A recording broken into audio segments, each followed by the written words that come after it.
Honestly, it seems like R. Kelly got a federal indictment because the politician's pal Jeffrey Epstein was indicted a few days before. I know some people think that sounds crazy, but when you look at what has been presented to us, is it? Epstein was originally brought up on charges in 2007.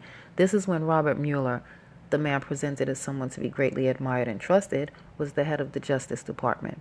In spite of a 53-page indictment with overwhelming evidence, Epstein was given a secret plea deal by Alex Acosta, who has now resigned. And this was even with it being alleged that the monster Jeffrey Epstein intimidated witnesses. He was still free to go. The prosecutors broke the law by not informing victims of the plea or providing them the opportunity to testify. So what this tells us is the justice system aided and abetted one of the worst pedophiles out there for over a decade.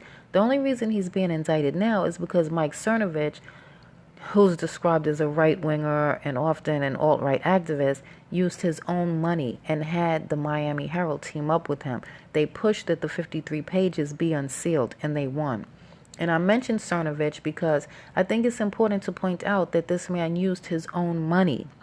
And they're really not giving him credit. They keep saying it's like, oh, the Herald reporter, and I guess they have their reasons for that too. But I think credit should go where credit is due. Anyway, the recent charges accuse Epstein of orchestrating a vast network of underage victims involving girls as young as 13.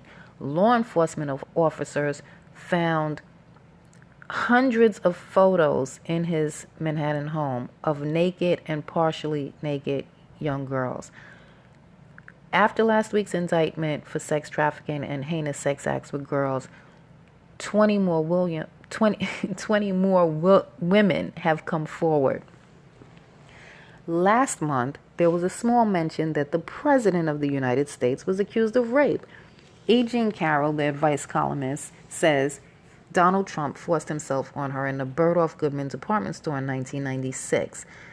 2 women came forward to corroborate her story. Trump didn't deny raping her. He said, she's not my type. Not, no, I didn't rape her, or I would never rape anyone, or that's not my style. He said, she's not my type. What kind of response is that to somebody accusing you of rape? So can we take that to mean that if she was his type, then we can maybe believe that he raped her? Anyway, the media, they should be all over it, but they're not. They're downplaying it. Just a day ago, there was some news that she may take legal action against him.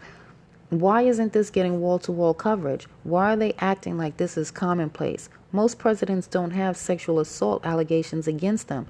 Number 45 has multiple sexual assault allegations against him, including child sexual assault allegations connected with Jeffrey Epstein. His ex-wife, Ivana, testified that he raped her in their marriage. Trump bragged about being able to get away with being a peeping Tom at the beauty pageants because he owned the pageant. He said, when you are a star, it's okay to grab women by the pussy. Because of the inappropriate comments that he has made, many people speculate that he's having sex with his daughter or had sex with his daughter, nepotism Barbie, Ivanka Trump, and it is believable. It's clear that Trump supporters, the Republicans, the Democrats, mainstream media, they don't care whether or not the leader of the country is a sexual predator, and they don't think that it's important to investigate it. So why was there so much attention to R. Kelly's the accusations on R. Kelly, the sexual accusations made on R. Kelly? Why was he being called a monster, but these creepy acting white men are getting passes? Why was R. Kelly getting wall-to-wall coverage? When the media gives a story wall-to-wall coverage, their intent is to make people think that these things hold more importance than they do. Getting sexual predators off the street was not the reason behind all the press on R. Kelly. Intolerance for sex with a minor wasn't the reason for all the verbal punishment. It's totally different coverage for Epstein and Trump in comparison to the coverage on R. Kelly. Why aren't the mute R. Kelly Me Too shouters hollering impeach 45? None of the women accusing R. Kelly, including his ex-wife, have been proven credible. In fact, they, through their own words and actions, have proven themselves to be liars and women seeking attention and checks. Still, mainstream media has given them a platform, has awarded them for work well done, amplified their ability to defame R. Kelly, and there's no one backing the stories coming from any of the women claiming R. Kelly mistreated, manipulated, and abused them. Whereas many women making allegations against Trump have someone supporting their story. Likewise with Jeffrey Epstein. The women accusing Trump and Epstein appear to be more credible, yet they aren't getting Friday night 2-hour specials like the Bill Cosby and R. Kelly accusers did. The federal indictment on R. Kelly is the judicial system's display of systematic racism. R. Kelly was indicted on federal charges to control public perception. No way will they allow the white man, especially the wealthy white man, to be the face of disgusting behavior with children. You have fraudulent prosecutors making a case against R. Kelly. And the system is engineering the takedown of R. Kelly. When stories like those about Trump and Epstein come across, we're supposed to be on it, especially when there are decades of evidence leaning towards their guilt. They want you to think that, and when I say they, I'm talking about the media. And also, of course, the parties, Epstein and Trump. But the media wants you to think that their crimes don't matter much. There's no need to pay attention to their crimes. And it works. We do ignore them. Where are the roundtable talks about how horrific Epstein's crimes were? Or that we have to protect the children. Pedophiles should be put under the jail. There are no morning and nightly news anchors shaming him, calling him a monster, a super predator. This man has over 100 Jane Doe accusers, and they're just reporting the story. They don't have these emotional reactions the way they did with the R. Kelly coverage. Think about Gayle King, how, and when they had the little round table talk after every segment, and Nora O'Donnell, oh, he's a monster. Oh, well, he's done so much harm to people. You don't hear this same type of conversation when it comes to Jeffrey Epstein and even with Donald Trump. And when I say we need to be on this, I'm really talking to those on social media that support R. Kelly and those who support justice. Point out the hypocrisy, expose the government foul play, point out the injustice.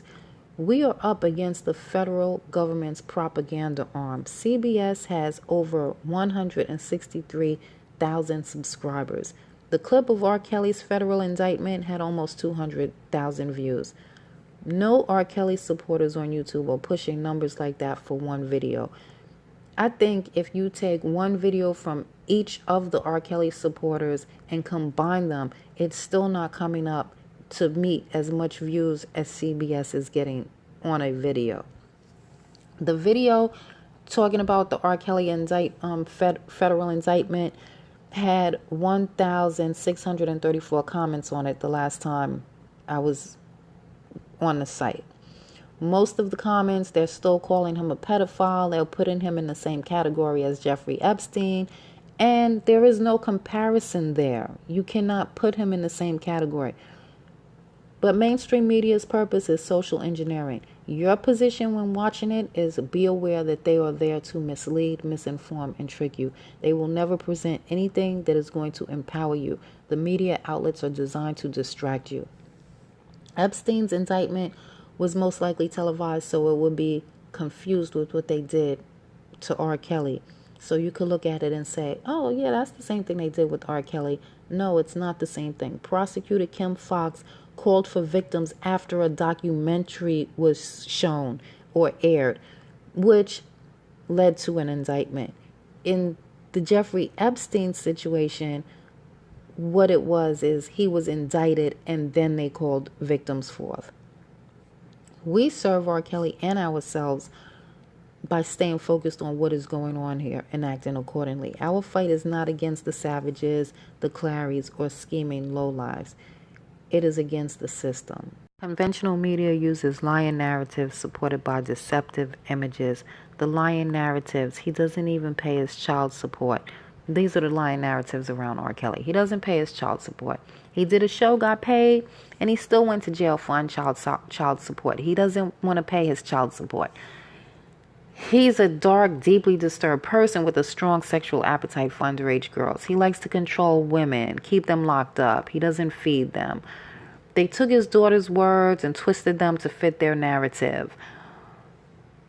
You know, when they think of the images that they show of R. Kelly, his mugshots, him on stage, so that you think of him as putting on a show, holding the mic by his pelvis. There are reasons they continually show him on top of Lady Gaga when they're performing. They could have shown him in sexually suggestive positions with the black artist, but the white woman under him will touch on the emotions of some who would otherwise have no interest in the story. That's why she was requested to be in Surviving R. Kelly. She turned it down. The people in power came back to her for a statement disassociating herself from him.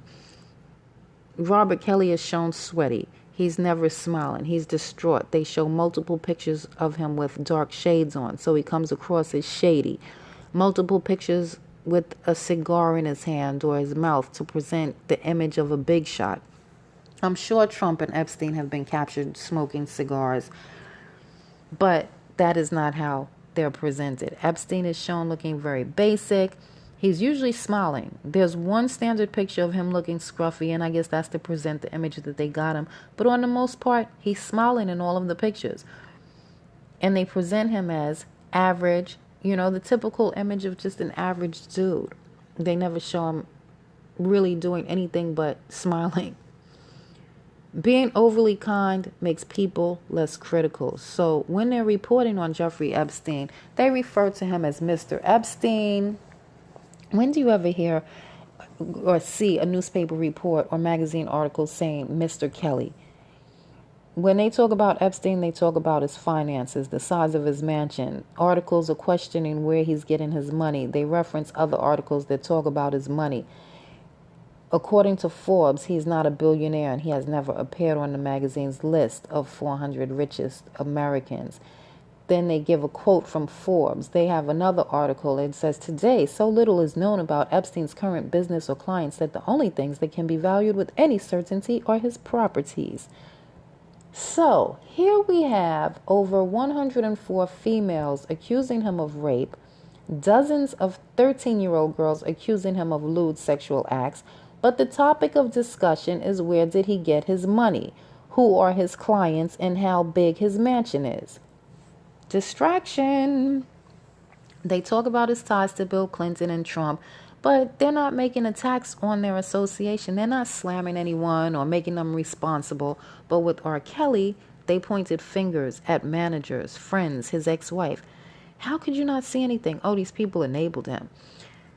Have they even asked Melania or Marlon Maples what they have to say about the rape accusations on Trump? They are not being attacked like Camille Cosby was. The media isn't providing them the opportunity to get off code. In Trump's New York Magazine interview in 2002, he was quoted saying, I've known Jeff for 15 years. Terrific guy. He's a lot of fun to be with. It's even said that he likes beautiful women as much as I do, and many of them are on the younger side. Last week, Trump made a statement disassociating himself. He was a fixture in Palm Beach. I had a falling out with him a long time ago. I don't think I've spoken to him for 15 years. I wasn't a fan. They're not attacking what Trump said. They're not putting it up to the light. They're not pointing out how he's contradicting himself. No. They're not even pulling out other celebrities that were associated with Epstein so that they could spill the beans. With R. Kelly, they recruited celebrities for the Surviving R. Kelly documentary. TMZ asked every celebrity they came across, what do they think about R. Kelly?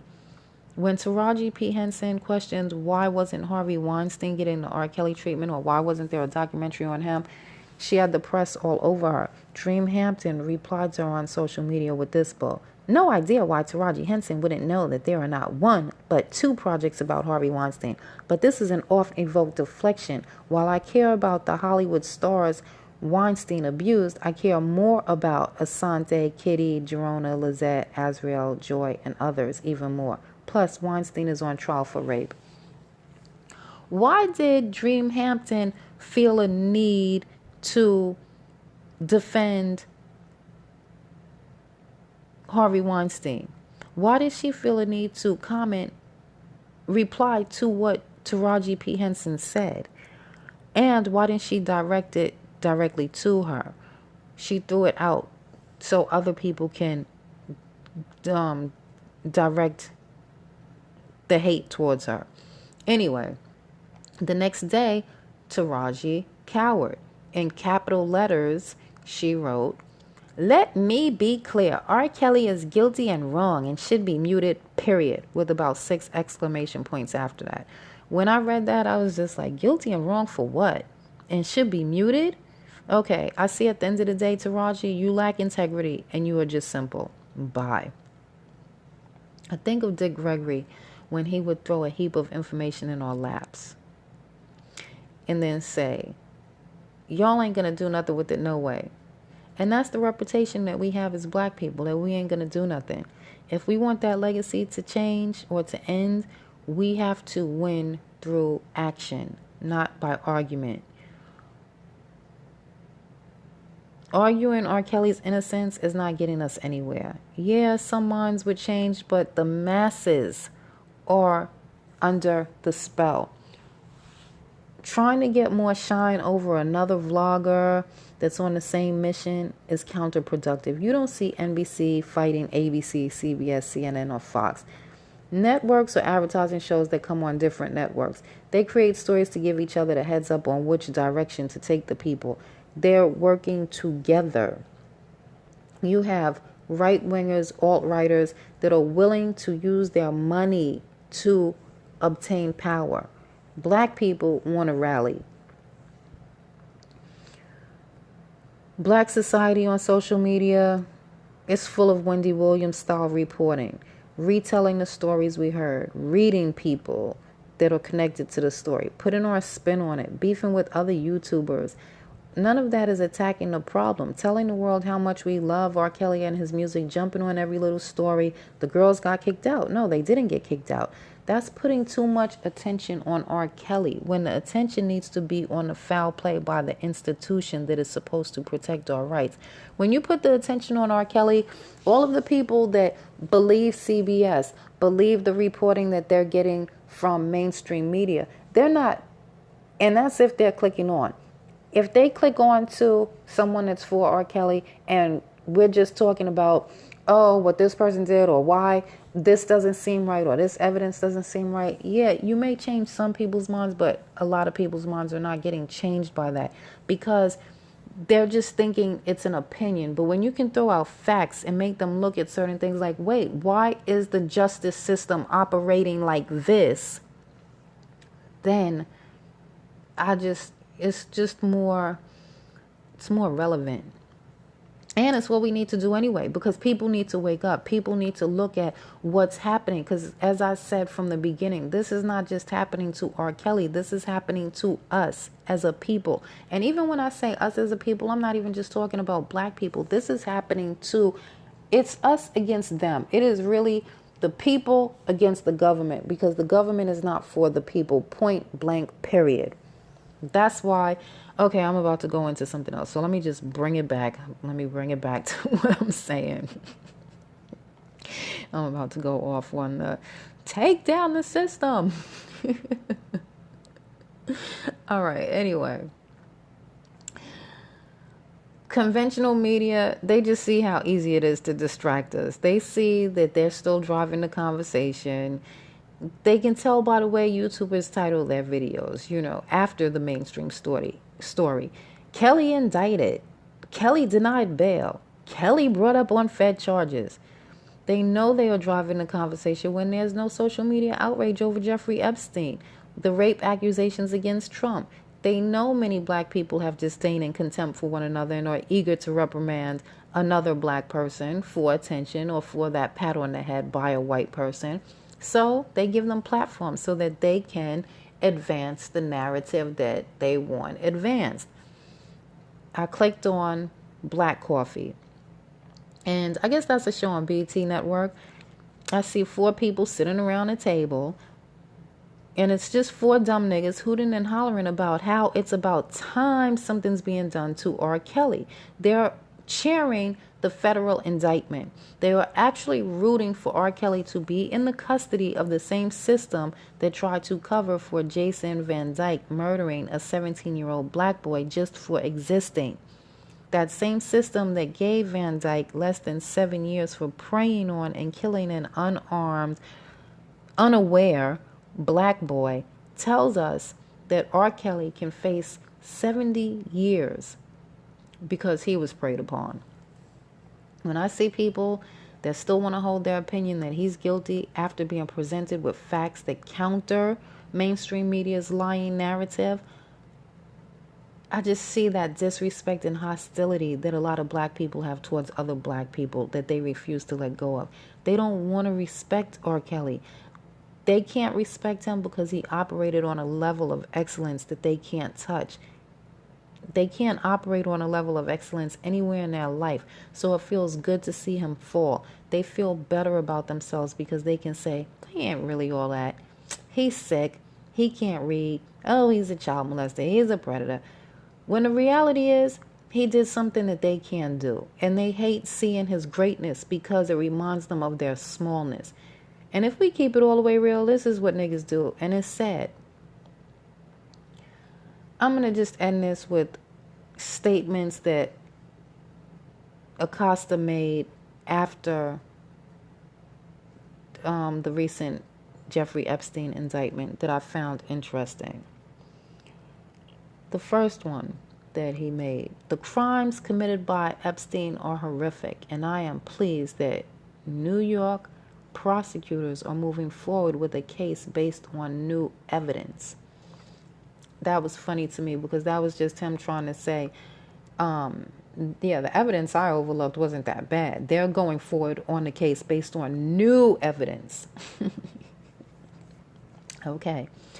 The other statement that I found interesting was when he said jurors are more accepting of contradictory statements.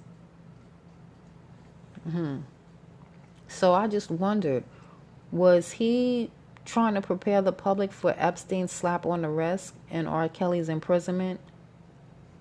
Because you know that's usually what happens. White people just get called out on their crimes. Black people get punished.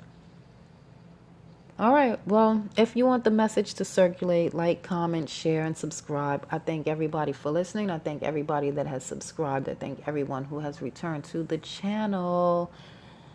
Take it in and win.